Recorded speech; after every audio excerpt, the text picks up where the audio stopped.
আমদানিতে বাংলাদেশের মিত্রদেশ কারা? বাংলাদেশের অর্থনীতি দিন দিন দ্রুত গতিতে বিকাশ লাভ করছে। দেশের শিল্পায়ন, অবকাঠামো উন্নয়ন, কৃষি এবং অন্যান্য খাতের চাহিদা পূরণে বিদেশ থেকে বিভিন্ন পণ্য আমদানি অপরিহার্য হয়ে উঠেছে। বিশ্ববাজারের সঙ্গে সমন্বয় রেখে বাংলাদেশ তার আমদানির পরিমাণ এবং গন্তব্য বেশ বৃদ্ধি করে চলেছে। আজকের এই প্রতিবেদনে আমরা জানব 2025 সালের সর্বশেষ তথ্য অনুযায়ী যে 5টি দেশ থেকে বাংলাদেশ সবথেকে বেশি পরিমাণ আমদানি করে থাকে। প্রথমেই রয়েছে চীন, বাংলাদেশের সবথেকে বড় আমদানিকারক দেশ। চীন দীর্ঘদিন ধরে বাংলাদেশের সবথেকে বড় আমদানিকারক দেশ হিসেবে অবস্থান ধরে রেখেছে। বাংলাদেশের শিল্প এবং অবকাঠামো উন্নয়নের জন্য প্রয়োজনীয় প্রায় সব ধরনের পণ্য চীন থেকেই আসে। এর মধ্যে রয়েছে ইলেকট্রনিক্স এবং প্রযুক্তি সামগ্রী, মেশিনারি এবং যন্ত্রাংশ, রাসায়নিক পণ্য, কাঁচামাল এবং উপকরণ, গাড়ি এবং যানবাহন যন্ত্রাংশ। চীনের পণ্যের সবথেকে বড় সুবিধা হলো কম খরচে মানসম্পন্ন পণ্য সরবরাহ করা।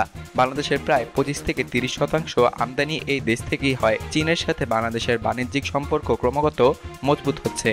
দেশের বাণিজ্য মন্ত্রণালয়ের পরিসংখ্যান অনুসারে 2025 সালে চীনের সঙ্গে দ্বিপাক্ষিক বাণিজ্যের পরিমাণ 50 বিলিয়ন মার্কিন ডলারের আশেপাশে পৌঁছানোর সম্ভাবনা রয়েছে। তবে এই আমদানির উপর অতিরিক্ত নির্ভরতা কিছু সমস্যাও সৃষ্টি করতে পারে, যেমন দেশীয় শিল্পের প্রতিযোগিতামূলক সক্ষমতার প্রভাব, বৈদেশিক মুদ্রার চাপ এবং ভারসাম্যহীন বাণিজ্য।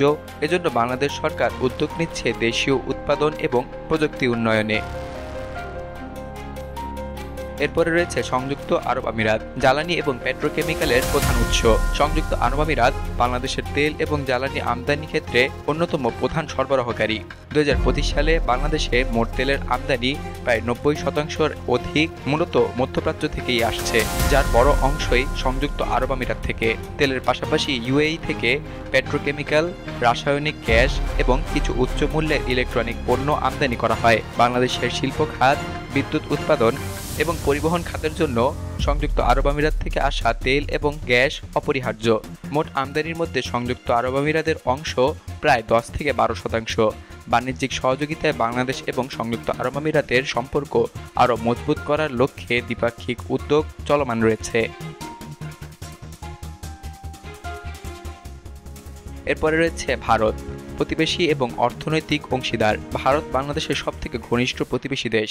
দুই দেশের মধ্যে ঐতিহাসিক, সাংস্কৃতিক এবং বাণিজ্যিক সম্পর্ক অনেক পুরনো। বাংলাদেশ ভারতের কাছ থেকে মূলত আমদানি করে থাকে ইঞ্জিনিয়ারিং মেশিনারি এবং যন্ত্রাংশ, রাসায়নিক এবং বায়োকেমিক্যাল পণ্য, কৃষি সরঞ্জাম এবং যন্ত্রপাতি, খাদ্য ও কাঁচামাল, প্লাস্টিক এবং পলিমার সামগ্রী। ভারত থেকে আমদানির অংশ বাংলাদেশের মোট আমদানির প্রায় 15 থেকে 18%। বাংলাদেশ ভারত বাণিজ্যে নতুন চুক্তি, সীমান্ত অঞ্চলে অবকাঠামো উন্নয়ন এবং বাণিজ্য ব্যবস্থাপনা সহজ করার ফলে এই পরিমাণ বৃদ্ধি পাচ্ছে। ভারতের কাছ থেকে আমদানির ফলে বাংলাদেশের খুচরা এবং শিল্প খাতের প্রয়োজন মেটানো সম্ভব হচ্ছে। তবে একাধিকবার সীমান্ত বাণিজ্য বাধার বিষয়েও দুপক্ষ সচেতন এবং সমাধানের জন্য কাজ করছে।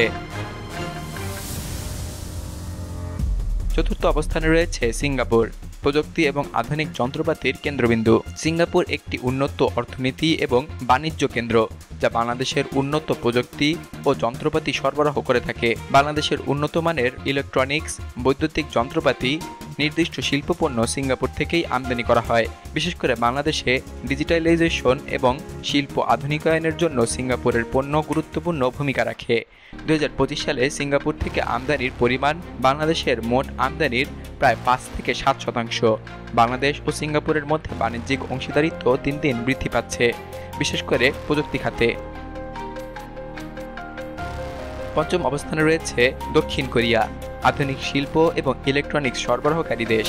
দক্ষিণ কোরিয়া বাংলাদেশের জন্য একটি অত্যন্ত গুরুত্বপূর্ণ আমদানিকারক দেশ। এটি থেকে বাংলাদেশ আমদানি করে আধুনিক যন্ত্রাংশ এবং ইলেকট্রনিক পণ্য, গাড়ি ও গাড়ির যন্ত্রাংশ, কেমিক্যাল ও রাসায়নিক পণ্য এবং প্রযুক্তিগত সরঞ্জাম। 2025 সালে দক্ষিণ কোরিয়া থেকে আমদানির পরিমাণ মোট আমদানির প্রায় 6 থেকে 8%। দক্ষিণ কোরিয়ার উন্নত প্রযুক্তি এবং শিল্প পণ্য বাংলাদেশের শিল্পায়নে ব্যাপকভাবে সহায়তা করছে। বাংলাদেশ সরকার এবং দক্ষিণ কোরিয়ার বিভিন্ন সংস্থা শিল্প ও বাণিজ্য ক্ষেত্রে সহযোগিতা বৃদ্ধি করার লক্ষ্যে বিভিন্ন উদ্যোগ নিয়েছে।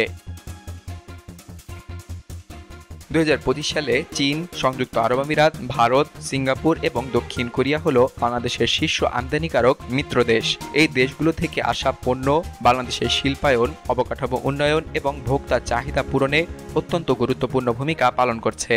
সঠিক নীতি, বৈচিত্র্যময় বাণিজ্যিক কৌশল এবং প্রযুক্তিগত উন্নয়ন ছাড়া দেশের অর্থনৈতিক স্থিতিশীলতা ও উন্নয়ন ধারাবাহিক রাখা কঠিন। তাই বাংলাদেশের বাণিজ্য নীতি ও উৎপাদন ব্যবস্থায় পরিবর্তন এনে দীর্ঘমেয়াদে দেশকে আরও শক্তিশালী ও আত্মনির্ভরশীল করার প্রয়োজন রয়েছে।